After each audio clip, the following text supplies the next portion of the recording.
Hello everyone and welcome back to Two Limes and a Lemon podcast and our final Hear Me Out for this season. So why not end with a British bang, and we're going to sort of, I don't know why, I can't really fully justify or defend my decision here too well, but I have chosen the Spice World movie. That's right, platform boots, British chaos, a plot that barely exists, but, you know, hear me out, it's a bit camp, it's unhinged, but I think I can defend this film. So get ready for the Spice Girls cinematic universe, so buckle up, zig zig and let's make my case. Is it just start with us talking? Yeah, Dave's gonna do us some like a jingle, I think. Dave! Nah. Danielle. Two Limes and a Lemon.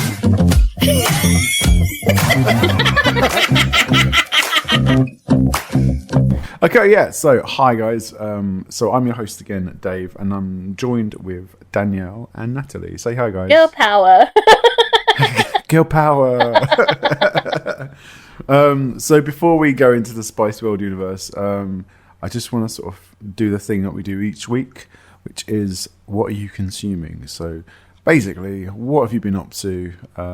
It could be consuming food, cinema, video games, anything. So Nat, over to you first. What have you been up to? This week, unfortunately, I went to see Return to Silent Hill at the cinema. You did.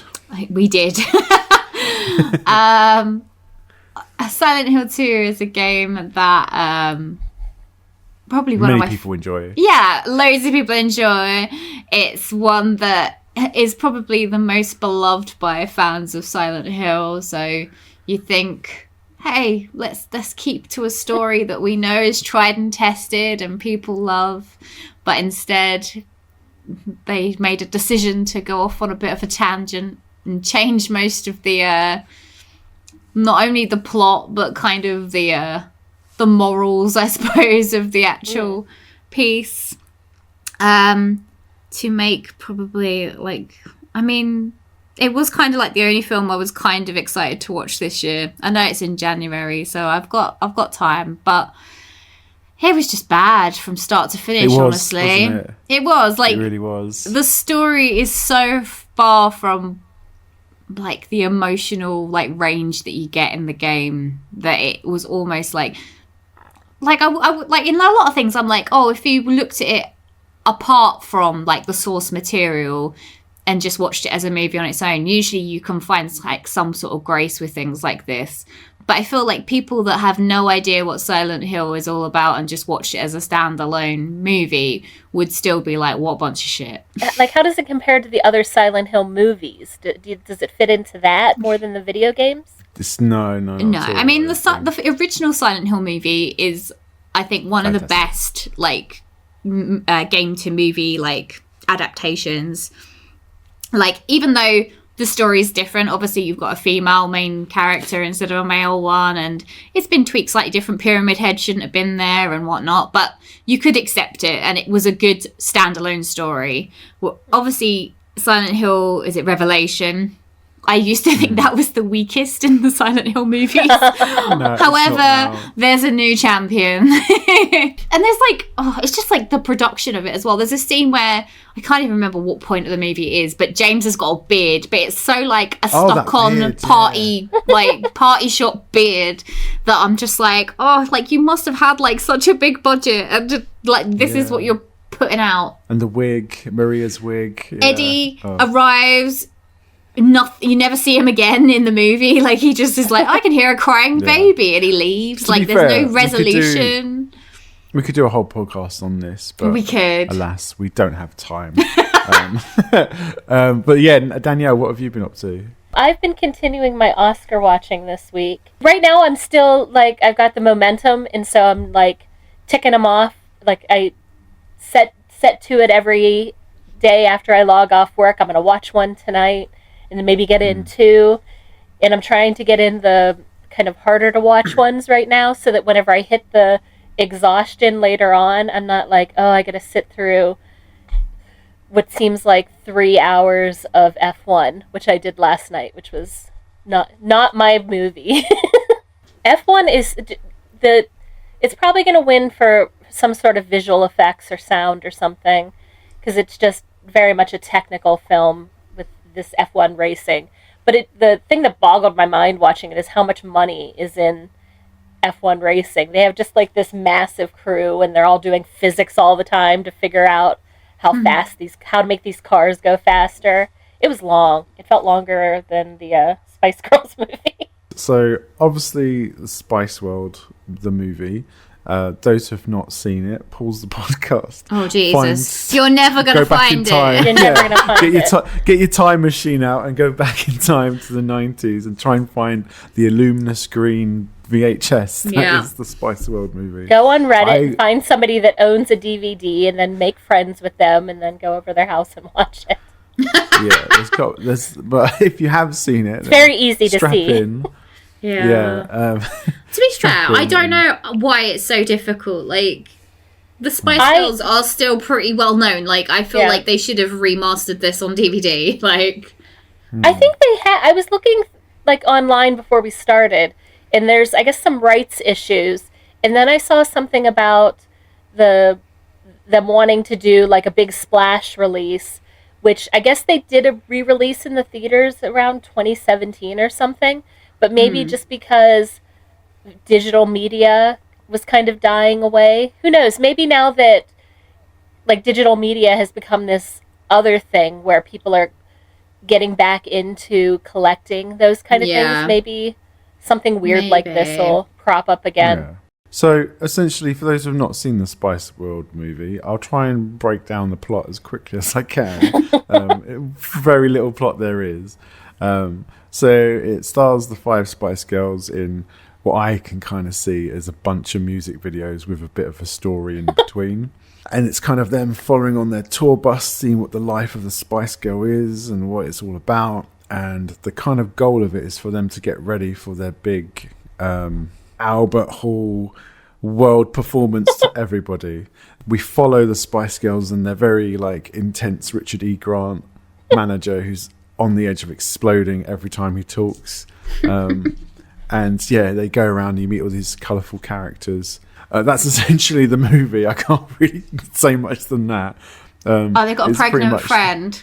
Oh yes, and they've got a friend. Yeah, one of the main things is in the Spice Girls team, they had one friend who they clearly didn't want to be in the band and could just be a group. Yeah. She got pregnant. We don't know what's going on with that, but they're there to support, and that's it. I think there's a subconsciousness in my mind about this movie because, like I said before, the VHS was this like luminous screen. Natalie, can you remember the colour of my bedroom? Oh yeah, it was the same.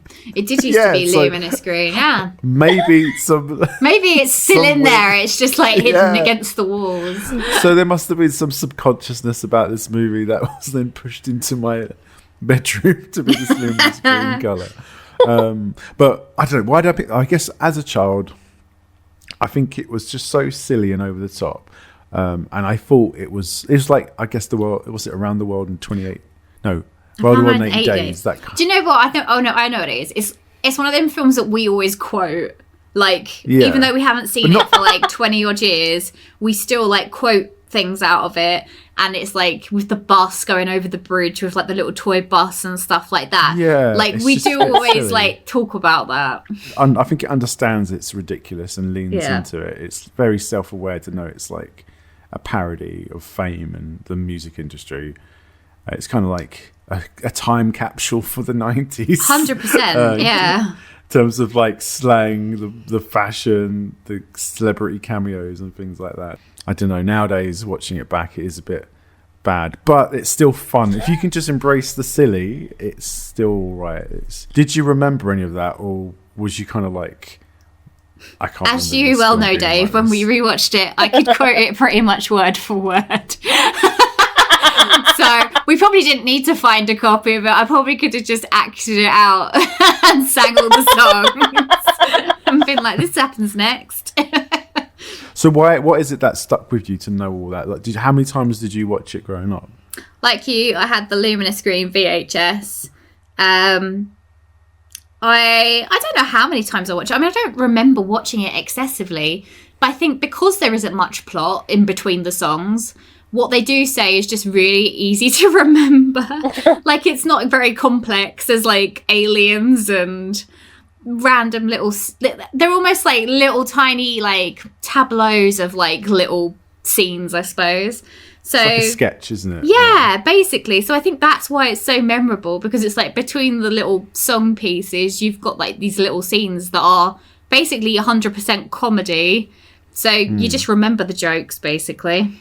Well, also, they're not doing much dialogue. They're just saying quotable things at each other most of the time. Yeah. I mean, the acting, I would say that the thing that does let it slip as a solid film is the acting. None of them really can strongly act, but they just play into that character of those stereotypes. If that makes sense. So you can kind of, they can get away with it, but you can. It's very much like Harry Potter and the Philosopher's Stone kid acting. I mean, as much as I rip into that, I feel like you have done them a bit of a disservice there. I feel like this is lower than that in the terms of acting talent.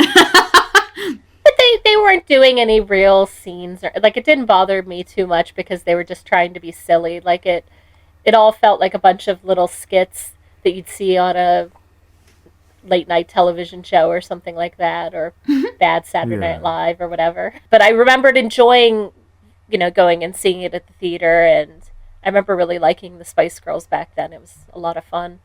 And the whole phenomenon of them, Yeah, Spice Mania. Yeah, they kind of just transferred the public view of that into this film and maybe made it even a little more stereotypical. So, they were all very one-dimensional characters. But it seems, from what I read, it seems like most of the legitimate actors in this did it because there was some young person in their life they were trying to impress. There was like a nephew or a son or daughter who would really be excited that their parent or uncle was in the Spice Girls movie. And so that's why we have like Richard E. Grant and Bob Hoskins, Stephen Fry is in it, Hugh Laurie. When I think of other properties like this, like, like the Beatles movie Hard Day's Night or Help, and then more for me, like the Monkees, which is something I was really into as a kid.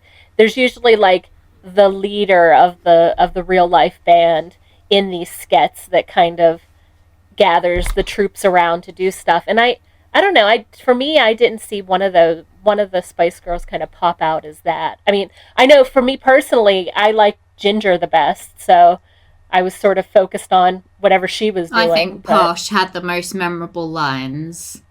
Yeah. But I feel like Jerry Halliwell was trying to do like a bigger audition for maybe more movies, because she kept really going for it, especially when she has to tell Richard E. Grant, like, when they've all done their little line of walking away, she's like, you better sort this out, because everyone's going to leave. I mean, I feel like Jerry was like the face of the Spice Girls. I feel like she was the one that was like, had the Union Jack dress, and she was kind of like almost like the mascot more than the others.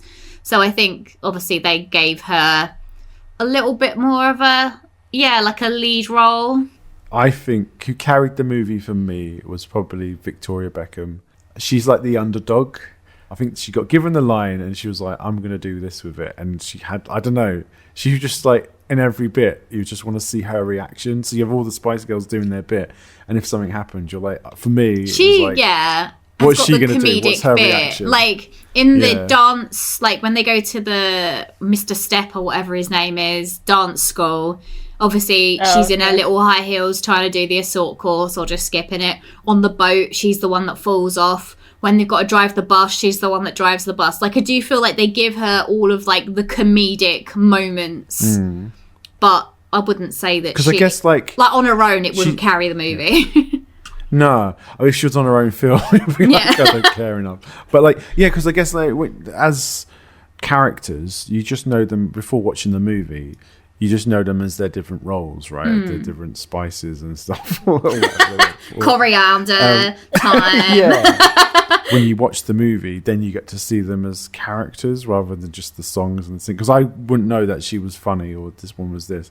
They had like their little tropes and that was about it. So yeah, I guess with that's why Victoria's probably comes across, because she's the one that's quite quiet and just points a lot. Well, yeah, 'cause she doesn't really sing the that song. much, does she? No, but then in this, she's like, actually, she's quite funny.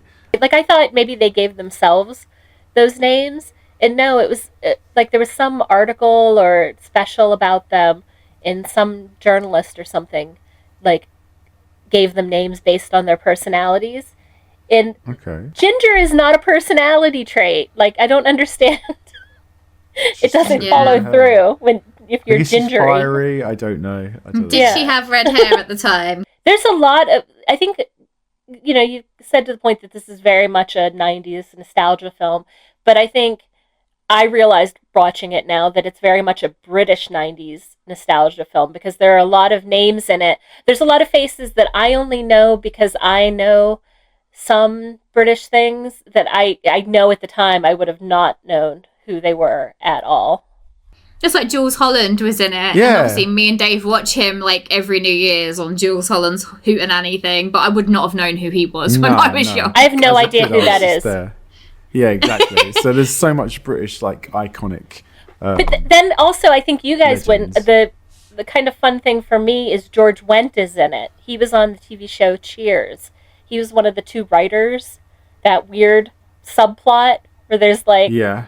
the two writers. There's a comedian Oh yeah. who is in a group called Kids in the Hall. His name's Mark McKinney. He's the younger writer, and then the older curly-head writer is George Wendt, and he played Norm on Cheers, which was this long I can running. see that now you've Yeah. said it. I recognised him, but I couldn't place him. But yeah, now you said Cheers, definitely.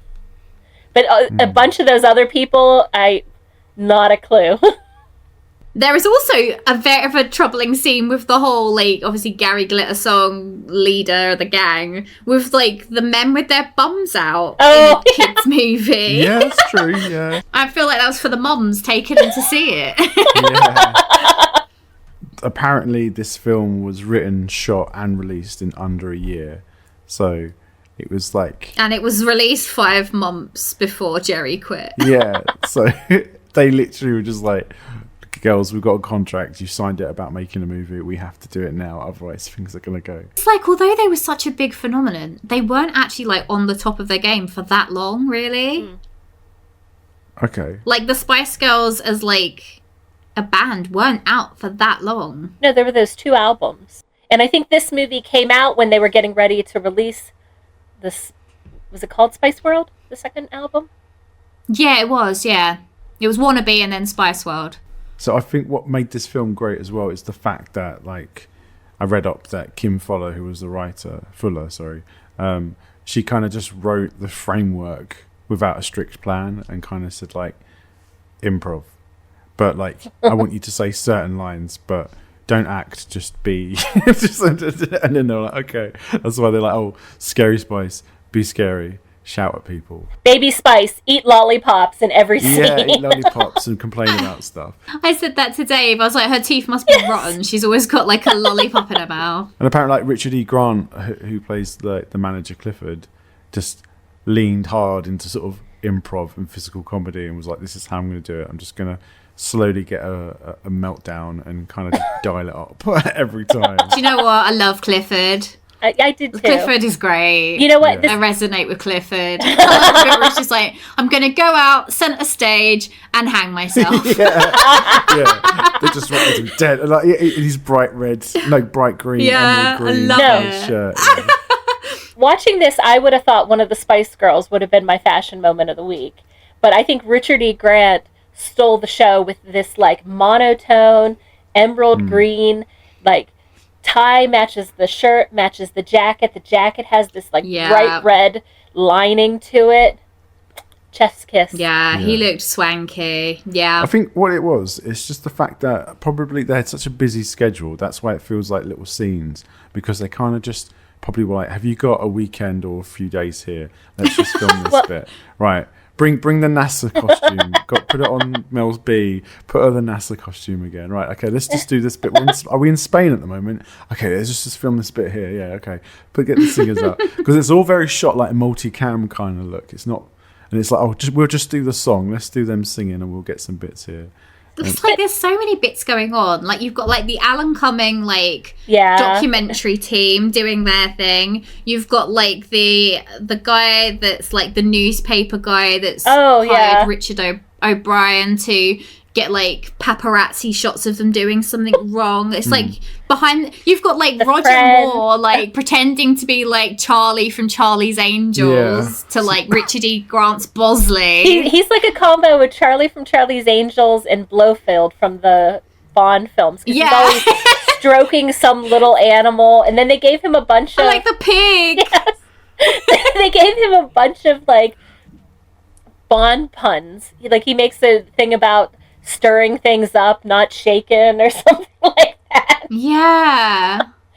Like, there's so many things going on. But I think, as I mentioned a little bit earlier, there's a framework for this that I think they were following, which is, the main Beatles movies, A Hard Day's Night and Help, were very much like this. It was the band playing a version of themselves, and then these, like, weird little, like, comedy sketches in between. And I think with Help, I think there were a lot of, again, not known to me, British comedians of the time. And then I think because that's so popular, they translated it in the US to the Monkees, where it was a whole television show of just that. It was this band that they formed just for the show, which, was weird then, but is sort of a thing they do now with these bands that are targeted towards teens. And, it was just them getting through zany adventures as a version of themselves. I think part of the reason why I still enjoy this film is because I was not alive during when the Monkees were originally on in the 60s, but there was a weird resurgence of them when I was a teenager, and I had like posters of the Monkees, and I had my favorite monkey, and we used to quote them. Yeah, I was a weird little kid. And then also, we've gotten a great scene where aliens come down from outer space. They could have spent a little more on the alien costumes, I felt. But then their weird little mask faces. And they're super fans. They just want Spice Girl memorabilia. They just want to, like, grab a boob, get a kiss, and then, like, get a kiss, yeah. And Spice Girls are geniuses. They can understand. We can't understand what they're saying. Spice Girls can. Yeah, of course. They've got the 90s energy to understand anything. They're powered by girl power. They can understand alien languages. What's everyone's thoughts on the I will put love story in like inverted commas between Clifford and Deborah? Very toxic, I think. He's poor Deborah, his long-suffering assistant. I feel like I don't know why. I don't know. I think it's just that was an accident waiting to happen. I don't think there was. As a child, I didn't know there was a love story between these two people. I just thought, no, I didn't get it until I watched it with you. I was like, oh, they're trying to shoehorn these two together. Okay. Well, it's creep whenever she sort of jokingly suggests that they could have a drunken hookup, and he's like, "Oh, you want to?" Then then you realize that he is her boss, and it's super creepy. And I'm glad it didn't go anywhere. Emerald suit or not? I thought it did. Did it? I thought it did. Did I miss that? Because at the end, they were like, oh, we still like something colleagues. Like they had. Oh. So when they're at the bar, they say something, I'm ruining all chance of us being like good colleagues or whatever. But then later on at the end of the movie, when they go and see them at their concert, they're like, oh, we still whatever colleagues. And I assumed that to mean that they did take it a bit further. Oh. I missed that. Well, if Richard E. Grant's listening, can you please confirm? The sort of subplot that I found didn't quite work as well for me was the two writers, and were they writing the movie that was happening that we were watching, or were they pitching another movie? And just like they kept going back. I assume they wrote this movie. Yeah, but I don't know. It was kind of weird. My favorite character was the Richard O'Brien character. I just thought every time he popped up, he plays the like paparazzi photographer, but he's always like really good at sneaking around. So he's like popping out of the fruit tray and then popping out of the toilet, and every time he like you didn't expect him, and every time he popped up, it made me giggle a little bit. My favourite was Richard E. Grant as Clifford. I thought he did a good job of being their manager, or their fake manager. But so much so that when they had their like reunion in 2007, he was the one that came out on stage to like present them, like pretending that he was still that character.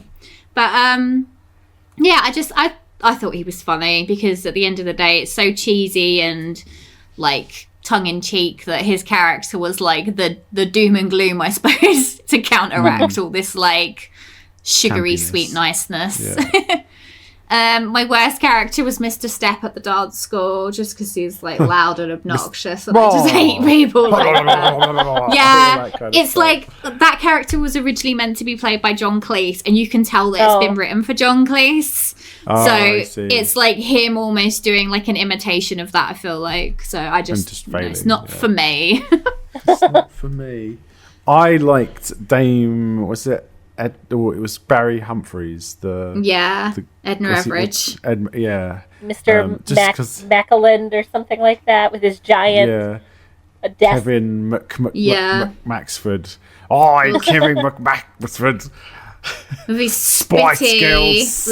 He just spits everywhere. That side profile, he's just like, you just see all the squalor and grossness going on. He was my favourite just because he was just like red in the face, angry. I wish there was a scene where the Spice Girls confronted him and like throw him out the window and he's like, "Wah!" or something like that. That's what I They didn't get the chance. He got caught in that jacuzzi scandal. Oh yeah. I mean, he like conjures rain. I just remembered from Jason Fleming. And he gets. It's like, I wish you wouldn't get so excited, and he's like, Shh, "Hi, Kevin McMaxford." He's like really goes for it. My favorite is the photo shoot where they're all dressed up as the different characters, and they dress up as each other, and you've got like Posh dressed up like Jerry going "girl power," blah blah blah. And then there's like the little, I think it's in that group of scenes where you've got Jerry goes into or maybe this was another dream. I liked all like the weird dream sequency things where they were just running around, having fun. Jerry goes into a phone booth, the Wonder Woman theme song comes on, and then she comes out as Bob Hoskins. Bob Hoskins says "girl power" in Jerry's voice. It's so weird. Change that. My favourite scene is the hospital scene where she's like, when she's like, "Can you hear us, Malcolm?" Like she goes up to his ear, and like the little kid's like unconscious, and then they said, maybe if you pull your top down, he'll wake up, and his eyes just light up. That was my favourite scene. No, I just like when she's like, "I'm Jerry," and then she's like, "and I'm Victoria." Best scene. That is a good one. So let's round this up. Let's sort of figure out where this sits with us. Hopefully nostalgia doesn't give too much of a part here to boost the numbers. But yeah, how many limes or lemons do you give it? I think I'm going to give it 3. It's not... Okay. It's not bad for a film with no plot. Yeah, it's not a good movie per se as a film, but I enjoyed myself watching it. I enjoyed the nostalgia of it myself. I also gave it 3 limes out of 5. Again, for all the reasons that Daniel just said. Like, yeah, it doesn't have much of a plot, but it doesn't really need a plot. It's like these sorts of like band movies, like you say, they don't really need a plot. It's about the music. Obviously, there is a lot of music in it. But it's one of those things you put on and you can sing along to. You can have a laugh at the funny bits. It is probably in the nostalgia speaking, to give it a 3, but that is what I'm giving it. And you know what? I found myself singing along on. There's a couple of songs I didn't know. Dave's like, is there a 5th member of this team? Yeah, there is already 5. You mean 6? Oh, is there a 6th member of this team? I think rewatching it, I'm going to give it a 2, even though I'm supposed to be defending it. But I think, I don't think I would watch it again. It was a bit of fun, but I think I've grown. I've aged out of it. It's not this film's not for me. Dave's I will too stick mature with. for it. Yeah, I'm too mature, but not mature enough for Around the World in 80 Days. That will always stay with me. But I mean, that's a 5, obviously. that's a 5, 100%. But no, I'll give Spice World a 2. I can't. I've grown up. I'm sorry, younger Dave, but Spice World is gone. And on that happy note, the VHS has just spontaneously combusted somewhere, like I don't the know last where that Horcrux. But yeah, so that is the end of our Hear Me Out episodes. We'll be moving on to a newer and more romantic side of things coming up in February. So grab your love hearts and grab your rose-petaled flowers and meet us on in the Your in the next rose-petaled episode. flowers. I was So gonna a say- rose, then. Yes, rose petals. I should have said that instead. I should start again. Really. Say that. No, it's right. perfect. I'll leave Leave it as in. is. Okay, see you guys next time. Bye. Bye. Bye.